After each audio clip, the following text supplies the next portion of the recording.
I'm sure you've heard of Abraham Lincoln and the Civil War. There were so many small battles during the Civil War. Have you ever heard of the Battle of Shiloh? This is the Battle of Shiloh in plain English. The Battle of Shiloh began on April 6 and ended on April 7, 1862. The Battle of Shiloh is also known as the Pittsburgh Landing. The battle took place in Hardin County, Tennessee. The Confederate side, Albert Johnston, initiated a surprise attack on Ulysses S. Grant around Shiloh Church. It drove the Federal forces back to a defensive perimeter on the heights above the Pittsburgh Landing on the Tennessee River. Unfortunately, it kind of backfired and led to Johnston getting wounded and bleeding to death. He was replaced with General Beauregard.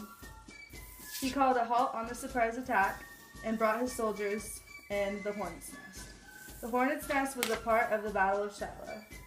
Confederate troops repeatedly made attacks against the Union on a small little farm on the first day of the battle in April 1862. Southern soldiers had said that the zipping of bullets sounded like an angry hornet's nest, hence the name. Around just 10 a.m. that morning, General Grant came to check on things. He said it looked pretty bad since there were sparks and flames everywhere. Some Confederates could not escape and ended up burning to death.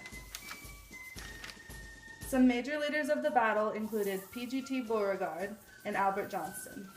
These men were known for saving soldiers and risking their lives in order to win the battle. That is why they are considered major leaders and heroes in the battles.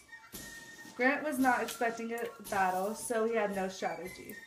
He had told his men to rest easy. Johnston issued a surprise attack on Grant, and he fought back. Some famous people in the battle were Ulysses S. Grant and Albert Johnston.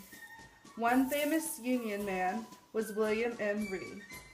On a first-hand account, he said, "All day we fought the rebels, but we had to give way and disputed every inch of the ground. Lost 4 killed and 16 wounded, out of company." Even though the Union struggled, their constant determination in the Battle of Shiloh led to the Union victory. Some important statistics of the battle included Union casualties of over 13,000, Confederate casualties of 10,000, and a grand total of 24,000 dead, wounded, or missing. All of the casualties was a reminder to the Union and Confederate soldiers that the war would be long and costly. This is the Battle of Shiloh in plain English.